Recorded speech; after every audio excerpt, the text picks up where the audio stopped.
few days ago, the Office of Civil Rights at HHS updated their guidance regarding the use of online tracking technologies by HIPAA-covered entities and business associates. It's fair to say the first guidance they provided in November of 2022 mainly caused frustration and panic, but I found this updated guidance, this most recent guidance, to be helpful and clarifying. In fact, it confirmed a lot of things that covered entities, their compliance teams, their attorneys, and partners like us have been left to deduce on our own. So this new guidance is welcome and addresses several important topics, including consent management, tracking on authenticated pages, tracking on unauthenticated pages, tracking within mobile apps, and whether de-identification of data before sharing it with partners who aren't under BAA is acceptable and satisfies the requirements of HIPAA. Prior to November 2022, HIPAA had been understood and interpreted to apply to patient relationships and patient data to healthcare records. The November 2022 guidance expanded HIPAA coverage to prospective patients, so visitors to a covered entity's site who were prospective patients and not known to that covered entity. In addition, that same guidance declared that the collection and sharing of data that enables the identification of a visitor, notably IP address, is PHI, and any data related to, quote, the past, present, or future healthcare treatment, or payment for healthcare is PHI. So, a visitor visiting a URL or a page that has information related to a healthcare condition, treatment of that healthcare, scheduling an appointment, looking for a physician who might provide that treatment, that now is PHI, even for instances in which that visitor is unknown to that covered entity. The net effect was to render virtually all third-party trackers a violation of HIPAA. Why? Well, because virtually all third-party trackers collect PHI by default. For example, IP address. They send information directly to those third parties, and they're controlled by those third parties. In fact, the data collection rules governing those trackers can be unilaterally updated by those third parties.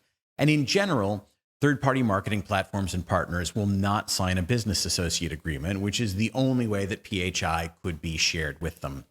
The updated guidance from the OCR adds details and examples to their November 22 guidance. It also confirms what they consider to be acceptable and unacceptable approaches to achieving HIPAA compliance for digital tracking. Let's go over those 5 areas that I mentioned at the top.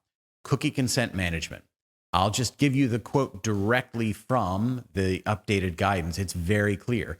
Website banners that ask users to accept or reject a website's use of tracking technology, such as cookies, do not constitute a valid HIPAA authorization.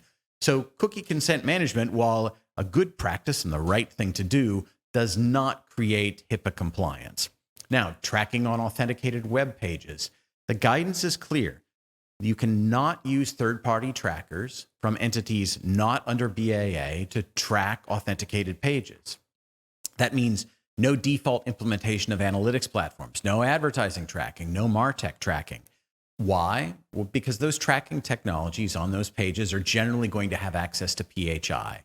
By definition, if you're on an authenticated page, you have logged in. And so it's possible, if not likely, that information available to those trackers would include name or email address, health and healthcare information, all of which is absolutely PHI, to say nothing of IP address.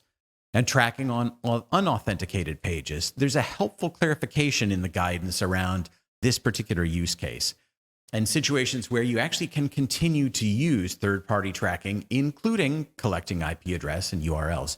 For example, let's say you have a visitor to a site looking at a hospital's job posting or looking at visiting hours. In those instances, you could continue to use third-party trackers that collect IP address, the URL visited by that visitor, and that's helpful to the covered entity and could have real practical value for some larger healthcare organizations who might have a microsite or a job portal for recruiting.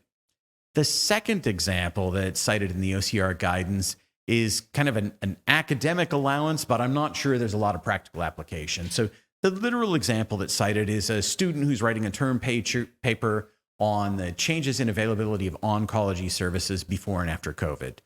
In that instance, you can technically continue to use third-party tracking. Practically, though, I'm not sure how you would know that that's a student visiting a page on oncology as opposed to a prospective patient who is seeking information related to their treatment or prospective treatment.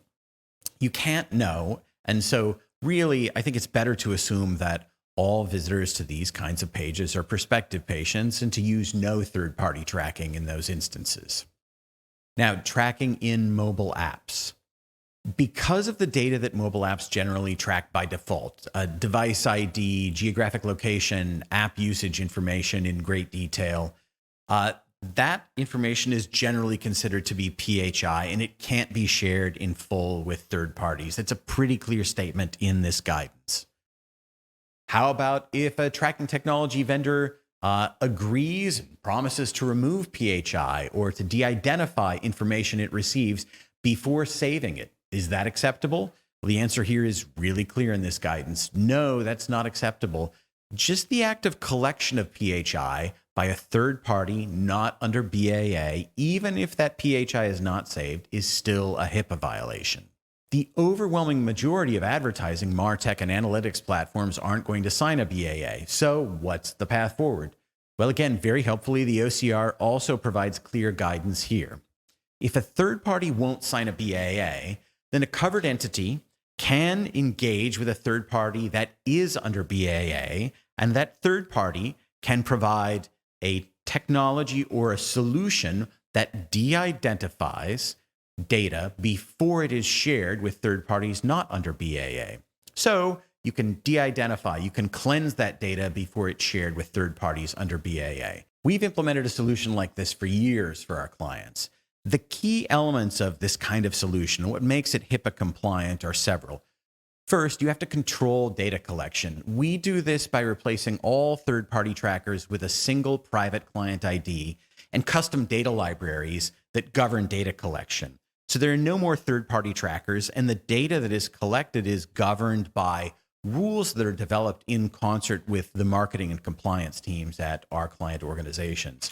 And then we implement a HIPAA-compliant data hub. And using that data hub, we can do all sorts of things with data. We could provide full fidelity data to internal systems, say an internal data warehouse, and we can cleanse and de-identify data before sharing it with a third party that is not under BAA. Don't want to collect IP address? Well, you're in control of that. We can establish data rules in the data library that ensure that IP address isn't ever collected. If you want to collect IP address, though, for your own systems, but ensure that you never share it with another entity that isn't under BAA, you also have that control. The OCR also mentions a CDP as an example of how data might be de-identified before sharing. And that could be a good solution for healthcare providers that are looking for a CDP. But a CDP is a major investment, and so this also runs the risk of being a little bit of the tail wagging the dog. Our perspective is that the best HIPAA-compliant data solution should fit within and support an organization's existing infrastructure. A CDP is a good and valid approach, but it's also an approach with a pretty major organizational and IT implication and should be considered in that light. One final note, we are seeing some companies using this most recent guidance to continue to insist that GA4 can't be implemented in a HIPAA-compliant manner. This isn't true. We've done it. It is true that a default client-side implementation of GA4 won't be HIPAA compliant. PHI absolutely will be collected at a minimum in the form of IP address. In their terms of service, Google does claim not to save this information, but as we've just reviewed, just collecting information is a violation of PHI. It's not sufficient to declare that you're not going to save it. But GA4 can be implemented in a HIPAA compliant manner. Here's how. First, you implement GA4 server side. You replace the Google tracker with a private client ID, just as I described a minute or so ago, and with custom data collection libraries. And so now you have full control over what is and isn't collected. You define what is and isn't collected. You implement Google Tag Manager, but not in a default implementation, not in the Google Cloud. You implement it in a private HIPAA compliant cloud instance. We've used both Azure and AWS for this. Doing this isolates Google Tag Manager from Google, making it simply a private tag management service. Then you can cleanse and de-identify data used before sharing via API with any marketing partners not under BAA.